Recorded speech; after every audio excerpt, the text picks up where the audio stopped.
Morning, everyone. Joe Biden is a patriotic American, a heroic American, a great American, and one of the most consequential presidents in American history. He's put the people of the United States of America ahead of his own political aspirations to serve a second term. Over the last 3.5 years, President Biden, in partnership with Vice President Harris, have delivered for the American people in an extraordinary way to make life better all across the country.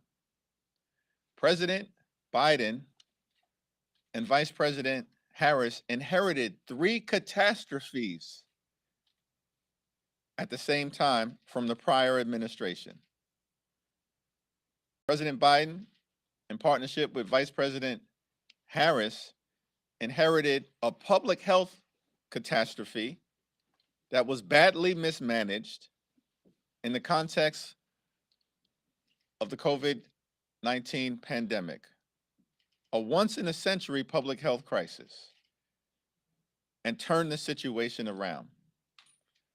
President Biden and Vice President Harris inherited an economic catastrophe that resulted from the shutdown of the economy, and together avoided a recession and have turned the situation around to move us in the right direction, including through the creation of more than 15 million good-paying jobs. President Biden and Vice President Harris inherited a democracy crisis, taking office only 2 weeks after the January 6th violent insurrection, where a violent mob of individuals tried to halt the peaceful transfer of power in a way that never before had occurred in the United States of America. President Biden and Vice President Harris inherited a public health catastrophe, an economic catastrophe, and a democracy catastrophe at the same time. And under the leadership of President Biden, in partnership with Vice President Harris, House Democrats and Senate Democrats have turned things around in order to create a brighter future for the American people. That's the Democratic track record. Extreme MAGA Republicans have been in the majority for over 18 months. Can anyone name a single thing that extreme MAGA Republicans in the House have done in order to make life better for the American people? A single thing that they have done. You can't. As many House Republicans, like the distinguished gentleman from Texas, the Honorable Chip Roy, have pointed out, you can't name a single thing that extreme MAGA Republicans have done on their own to make life better for the American people. They are incapable of governing. And so there's a big difference between the leadership of President Biden, Vice President Harris, House Democrats, and Senate Democrats, and the chaos, dysfunction, and extremism that we've consistently seen from House Republicans. Questions? Thank you. Considering the demonstrations that we saw outside the building and everything, many of these folks associate with the left wing of your party. Talk about that divide and how Republicans would use that as politics against Democrats. And moreover, there were only, I think, 23 arrests here, grand total, Capitol Police and elsewhere. Should the District of Columbia U.S. Attorney be trying to prosecute these folks more forcefully? Should that be an issue that maybe that there aren't more prosecutions? It's not clear to me that any of the protesters associate with the left wing of the Democratic Party when these are individuals who have been aggressively protesting members of the House Democratic Caucus every week, every month, year after year from October 7th in connection with our support for the special relationship between the United States and Israel. So that's a factual assumption that is inaccurate. With respect to the unlawful activity that we've seen take place, particularly immediately outside of Union Station, it is unacceptable to deface public property, desecrate the American flag, threaten Jews with violence, or promote terrorist organizations like Hamas. Unacceptable. Anyone who engages in that activity should be held accountable to the full extent of the law. Not that complicated. Thank you, Mr. Leader. So I spoke with House Dems who boycotted Netanyahu's speech yesterday, and they stated that instead of Netanyahu speaking to Congress, he should be engaging in a ceasefire deal. So what do you make of the fact that the Prime Minister didn't really talk about a ceasefire during his speech, given that nearly 40,000 Palestinians have been killed and hostages are still being held captive? It is my hope and expectation that in the conversations that the Prime Minister has today with both President Biden and Vice President Harris, that a major topic of the conversation will be the Biden-Harris peace plan that calls for, of course, the defeat of Hamas, the freeing of the hostages who have now been held in horrific conditions for close to 300 days, including American citizens, alongside Israeli citizens, and for the immediate surging of humanitarian assistance into Gaza to help out civilians who have been in harm's way through no fault of their own.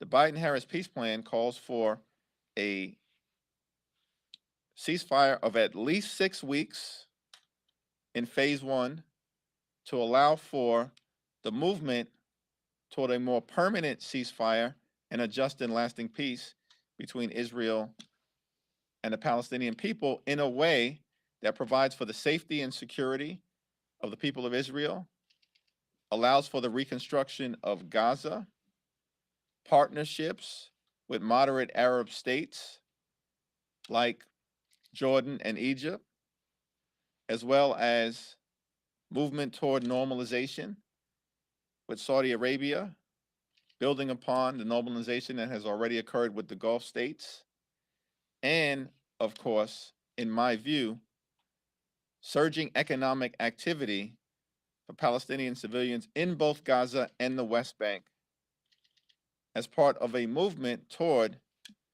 ensuring we can get to the just and lasting peace that every reasonable person in the world should want to see in the Middle East. Thank you. Thank you. Deborah? Thank you, Leader. So my question is about Vice President Kamala Harris becoming the likely nominee. Some of your frontliners say that they're not sure how she might perform in some of these swing districts. She has a short amount of time to introduce herself. Are you having any conversations with any of your frontliners, and what's your response to them being a little bit hesitant on maybe how she'll impact down ballot?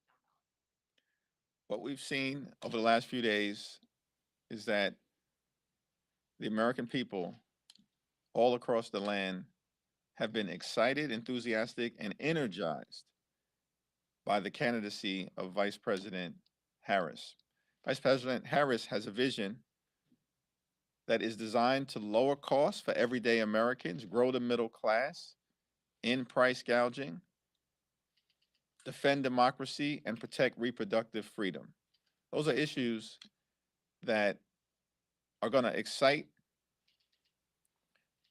Democrats, but also, in my view, help move independents and swing voters in our direction as compared to the chaos, the dysfunction, and the extremism that we see on the other side of the aisle. Extreme MAGA Republicans are running away from their agenda because it's so deeply unpopular to the American people. The American people want no part of Trump's Project 2025, which is about total control over the lives of the American people by extreme MAGA Republicans. That's what Trump's Project 2025 is about. Total control over your life. We're all about freedom. Extreme MAGA Republicans want a nationwide abortion ban. Vice President Harris and Democrats believe in a woman's freedom to make her own reproductive health care decisions. Donald Trump and the extreme MAGA Republicans want to end Social Security and Medicare as we know it. Vice President Harris and Democrats in the House and the Senate want to protect and strengthen Social Security. These are the issues that are going to be important in our congressional districts all across the country, in the Senate races, and the issues that will be before the American people in November. I am confident that Vice President Harris is on the right side of each and every one of those issues. Back row. Thanks. So leading up to this decision by President Biden, there were many members, especially some from safe seats, that wanted Biden to stay in. How, now that we see the outcome, how are you addressing some perhaps hurt feelings or challenges with those members who are still upset with how this whole process went? I haven't had a single conversation with a member of the House Democratic Caucus who has expressed that they are upset with what has unfolded.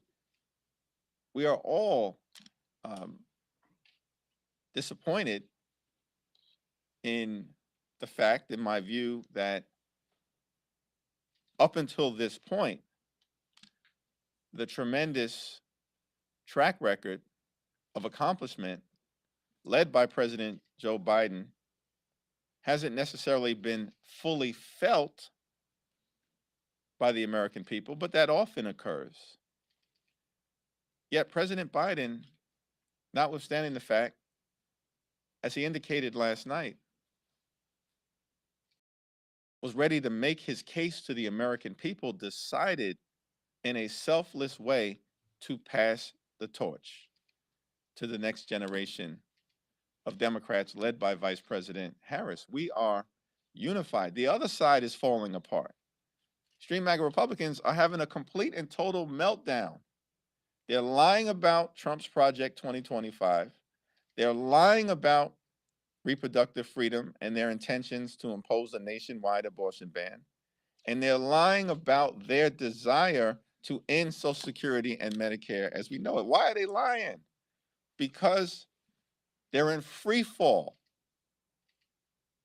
Their agenda is unpopular. Their presidential nominee is the oldest in American history from a modern political party. And their vice presidential nominee is falling apart and crumbling right in front of us. Why was this guy selected? I'm confused. What does he add? What value does this guy add? Extreme MAGA Republicans are asking themselves that question right now. They're falling apart. Not that we're celebrating. They're falling apart. We're going to continue to put people over politics, fight for the things that matter, like lower housing costs, ending price gouging, growing the middle class, defending democracy, and fighting for reproductive freedom.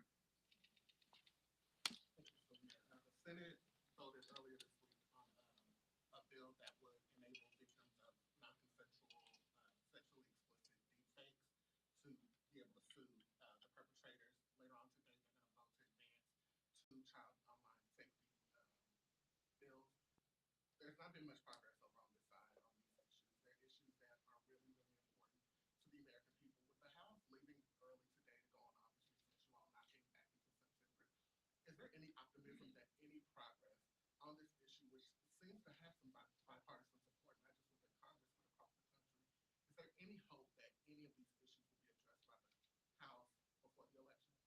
House Democrats are going to continue to focus on trying to find bipartisan common ground with our Republican colleagues on any issue in order to make life better for the American people. That is what we have repeatedly done throughout this entire Congress. We believe that our job as members of Congress and representatives of the American people is to solve problems for hard-working American taxpayers and deliver real results. That's the House Democratic caucus track record. The problem we confront is that the other side is all about chaos, dysfunction, and extremism. They are lying to the American people. We have a single legislative item that is on the floor today. Is it designed to address inflation? No. Is it designed to lower housing costs? No. Is it designed to help address challenges at the border? No. What is it? It's a fake and fraudulent resolution cooked up, I think, by one of the representatives from New York, continues to embarrass herself regularly, that lies about the vice president. He was never assigned the position of border czar. They're making that up because extreme MAGA Republicans are in full meltdown. They're reeling. They don't know what to do. And they lack an affirmative agenda. By the way, unlawful border crossings at this moment in time, thanks to the leadership of President Biden and partnership with Vice President Harris, is down to lower levels than what it was in the previous administration before the Biden administration took office. Not higher levels, lower levels. And the vice president was not a border czar. They are making that up because they have no affirmative agenda, vision, or track record for the American people. So you're not confident that any child online safety legislation That is bipartisan legislation with respect to protecting young people and everyday Americans in terms of egregious online behavior. And I am hopeful that we will see bipartisan legislation that emerges from the Senate taken up on the floor of the House of Representatives upon our return, including legislation that is being championed by Representative Alexandria Ocasio-Cortez here in the House. Scott? Thank you. Returning to the events of yesterday, I think you saw the silent protest by Rashida Tlaib on the House floor. She was holding up signs that towards Netanyahu that said guilty of genocide and also war criminal on the other side of that sign. Do you think that was an appropriate thing for her to do? And if not, what do you think the consequences should be? I didn't see the activity of Rashida Tlaib. As I understand it, she was to my left. I was focused on the speech that was being delivered and processing the information that was being communicated by the Prime Minister. Was it appropriate? Thanks. To follow up on his question, was it appropriate? Rashida Tlaib is an elected member of Congress. Okay, she has a responsibility to her district in the same way that I have a responsibility to my district. Mr. Leader, I don't know if you saw the Judiciary Committee hearing yesterday, but Director Ray suggested that perhaps President Trump wasn't hit directly by a bullet in his ear, but perhaps shrapnel instead. Do you think that matters? And do you also believe that perhaps that means that President Trump should release his medical records as it relates to this investigation into the assassination? Well, political violence is not acceptable in any way, shape, or form in the United States of America. And any effort to understand what happened, why it happened, and how do we prevent any type of attempted assassination on a political leader in the United States of America from ever happening again should be done in a thoughtful, comprehensive, and bipartisan fashion. The House voted on legislation yesterday to establish a bipartisan task force that received unanimous support from both Democrats and Republicans. That is the appropriate way to go. I'm thankful that the former president was not seriously injured in the attempt on his life, and I wish him a full and complete recovery. Thank you, Leader Jeffries. Regarding Vice President Harris, the group Black Lives Matter recently came out against her presumptive nomination for the Democratic nomination, which is going to happen without a public vote. They said that delegates are not oligarchs and that there needs to be a public vote on her nomination to complete that process. As someone who's going to be attending the Democratic convention later next month, what do you say to groups like Black Lives Matter and others that think that the legitimacy of this presumptive nominee is probably not complete without a public vote and think that the process is oligarchic right now? What do you say to them? Well, it's unclear to me which specific group you're talking about. There are a variety of different Black Lives Matter chapters across the country. There's no one national organization, and so it's hard to respond without understanding the context, other than to say Kamala Harris is the presumptive nominee for a reason. She has excited, energized, and united Democrats all across the country, and that will be reflected, in my view, in the vote of the delegates who have the ultimate power to determine who represents the Democratic Party at the top of the ticket. There is a process that has been set forth by the Rules Committee of the DNC by which anyone can petition to secure enough delegate support to get their name placed into consideration to be the presidential nominee for the Democratic Party. That's an open, available, and accessible process. But Vice President Kamala Harris, because of the strength of her vision, her ideas, and her track record, has all but cleared the field. Not from the top down, but from the grassroots up. Last question? Yes. Thank you, Mr. Leader. I appreciate it. Just to follow up on that, because this is a topic in Democratic circles, a lot of Democrats, people really do feel that the process is rigged from the inside, essentially. That if you try to run, you can't get a pollster, you can't get a consultant because they'll get blacklisted. Could you address some of that tension? I haven't heard any of that from anyone that I'm privileged to represent back home in New York City, or in any of my travels throughout the country, or from any single member of the House Democratic Caucus, or from any of our supporters who have embraced the candidacy of Vice President Kamala Harris. This was all organic in terms of the surge in enthusiasm and energy directed at Vice President Harris's campaign. She, in fact, indicated that she's going to work hard to earn the nomination. And she has done it presumptively in record speed. And all of the many highly qualified individuals who could have potentially entered into the nomination process decided on their own volition to back Vice President Kamala Harris.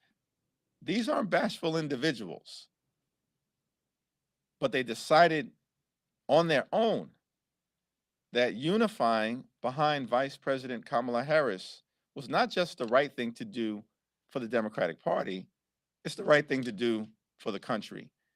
As Democrats, we're going to fight, led by Vice President Harris, for freedom. We're going to fight for American families, and we're going to fight for a brighter future for the American people. Thank you.